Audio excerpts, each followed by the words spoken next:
Midnight के बजे मैं अपने ऑफिस से घर लौट रहा था। रास्ते में सिर्फ अंधेरे और चुप छाई हुई थी। यह 7वां दिन था जब मैं रात के इन घंटों में काम कर रहा था और मेरी थकान ने एक अद्भुत डरावनी आवाज को भूलने में मेरी मदद की। मेरी आंखों के सामने तो सिर्फ रोड की हल्की सी बूंदों की चमक थी जो मेरी कदमों के साथ गायब हो जाती थी। मेरी सोच में खोए हुए अचानक से मेरी नजरों को कुछ अद्भुत गोलियों पर पड़ी। मैंने धीरे से रुक कर देखा और वो दिखाई दी। कुछ दूर एक कब्रिस्तान के पास एक साया।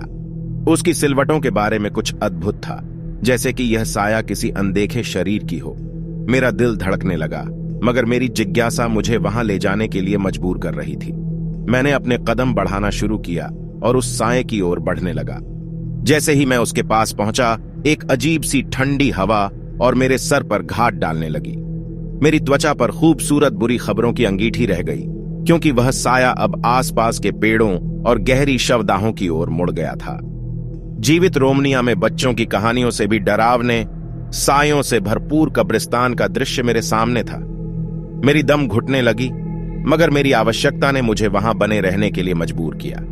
जैसे ही मैं कब्रिस्तान में प्रवेश किया, मेरे कानों में विचलित आवाजें सुनाई देने लगीं। छींछा, पिघलती आहटें और विभ्रमात्मक आवाजें मेरे दिल को डर से भर देती थीं। मैंने देखा कि एक अदृश्य शक्ति धीरे धीरे मेरे पास आ रही है।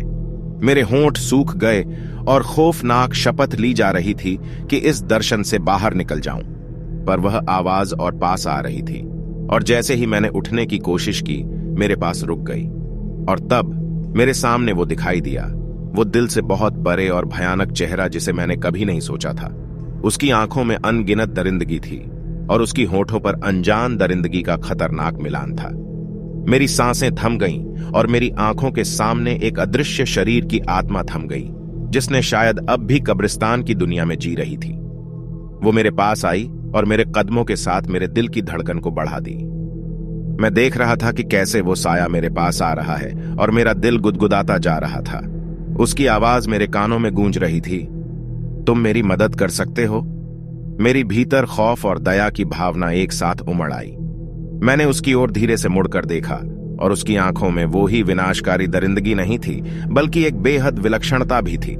उसकी आवाज में वो बेचैनी और तकलीफ थी जो मुझे अपनी दर्दनाक कहानी की ओर आकर्षित कर रही थी। वो मुझसे बोली, मेरी आत्मा यहां फंसी हुई है और मैं इस दुनिया से मुक्त होने के लिए बेताब हूं। क्या तुम मेरी मदद करोगे? मेरी आंखों के सामने एक विचार आया। क्या वो सच में एक आत्मा थी या मेरे मन की खेलने वाली एक बीमार सोच थी? मगर उसकी आवाज और उसके आंखों का ताजापन मेरे आस्था में गहराई डाल दिया। मैंने उसकी ओर आवाज में हंसते हुए कदम बढ़ाए और कहा, मैं तुम्हारी मदद करूंगा, पर तुम्हें कैसे मुक्ति मिल सकती है? वो बिना कुछ कहे मेरे साथ चलने लगी और हमने रात के अंधेरे में एक विचरण से भरी यात्रा शुरू की। वह मुझे अपनी कहानी सुनाती गई, एक पुरानी जिंदगी की कहानी जो भयानक सत्य बन गई थी। वह किसी दिन एक गहरे सदृश्य विचरण में फंस गई थी और उसकी आत्मा इस दुनिया में जकड़ी रह गई थी। मेरे साथ चलते चलते वो बताती गई कि कैसे उसकी मृत्यु हुई थी और उसकी आत्मा कब्रिस्तान में फंस गई थी। मेरी धड़कनें तेज हो गई थीं और मैं बिल्कुल प्रभावित हो चुका था। मेरी बीच बीच में आवाज रुक जाती थी, पर मैंने अपनी हिम्मत नहीं हारी। हमने कई घंटों तक चलते हुए कब्रिस्तान की रात को दिन में बदल दिया था। मेरी आत्मा में वो अद्भुत और अच्छे भावनाएं उमड़ आई थीं और मैं उस आत्मा के साथ उसकी मुक्ति की कामना कर रहा था। आखिरकार हम वही जगह पर पहुंचे जहां उसकी आत्मा फंसी थी। वो मेरे पास आई और मुझे आभार व्यक्त करने लगी। तभी उसकी आत्मा का रूप धीरे धीरे दिखाई देने लगा, जैसे वो स्वर्ग से आई हो। वो मेरी दिशा में पलटी और चली गई, अपनी अंतिम मुक्ति की ओर। मेरे आसपास की हवा में उसकी मुस्कान की महक महसूस हो रही थी, जैसे वो मुझे आशीर्वाद दे रही हो। मैं वहां खड़ा रह गया, दिल और आत्मा से चूक गया और दुनिया के उस अद्भुत और डरावने सच्चाइयों की एक अनूठी घटना का हिस्सा बन गया। मिडनाइट के बजे मैं अपने ऑफिस से घर लौट रहा था। रास्ते में सिर्फ अंधेरे और चुप छाई हुई थी। यह 7वां दिन था जब मैं रात के इन घंटों में काम कर रहा था और मेरी थकान ने एक अद्भुत डरावनी आवाज को भूलने में मेरी मदद की। मेरी आंखों के सामने तो सिर्फ रोड की हल्की सी बूंदों की चमक थी जो मेरी कदमों के साथ गायब हो जाती थी। मेरी सोच में खोए हुए अचानक से मेरी नजरों को कुछ अद्भुत गोलियों पर पड़ी। मैंने धीरे से रुक कर देखा और वो दिखाई दी। कुछ दूर एक कब्रिस्तान के पास एक साया। उसकी सिलवटों के बारे में कुछ अद्भुत था, जैसे कि यह साया किसी अनदेखे शरीर की हो। मेरा दिल धड़कने लगा, मगर मेरी जिज्ञासा मुझे वहां ले जाने के लिए मजबूर कर रही थी। मैंने अपने कदम बढ़ाना शुरू किया और उस साए की ओर बढ़ने लगा। जैसे ही मैं उसके पास पहुंचा, एक अजीब सी ठंडी हवा और मेरे सर पर घात डालने लगी। मेरी त्वचा पर खूबसूरत बुरी खबरों की अंगीठी रह गई, क्योंकि वह साया अब आसपास के पेड़ों और गहरी शवदाहों की ओर मुड़ गया था। जीवित रोमनिया में बच्चों की कहानियों से भी डरावने, सायों से भरपूर कब्रिस्तान का दृश्य मेरे सामने था। मेरी दम घुटने लगी, मगर मेरी आवश्यकता ने मुझे वहां बने रहने के लिए मजबूर किया। जैसे ही मैं कब्रिस्तान में प्रवेश किया, मेरे कानों में विचलित आवाजें सुनाई देने लगीं। छींछा, पिघलती आहटें और विभ्रमात्मक आवाजें मेरे दिल को डर से भर देती थीं। मैंने देखा कि एक अदृश्य शक्ति धीरे धीरे मेरे पास आ रही है।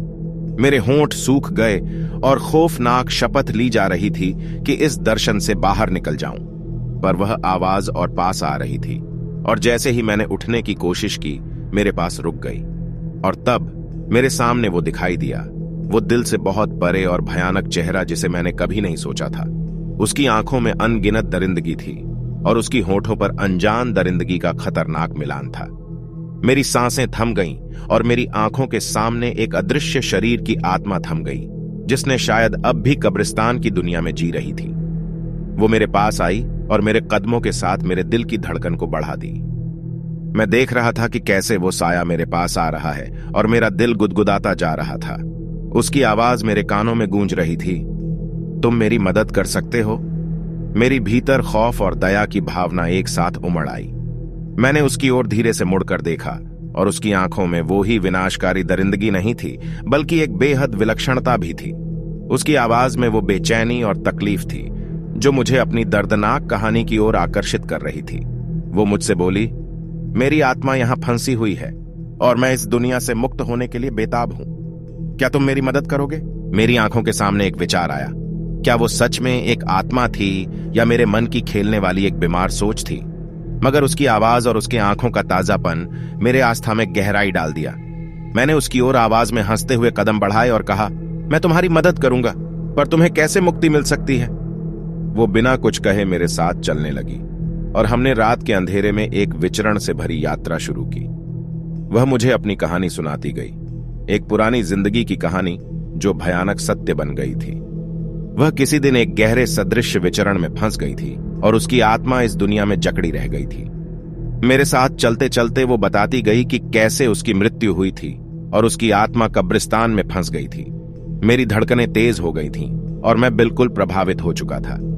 मेरी बीच बीच में आवाज रुक जाती थी, पर मैंने अपनी हिम्मत नहीं हारी। हमने कई घंटों तक चलते हुए कब्रिस्तान की रात को दिन में बदल दिया था।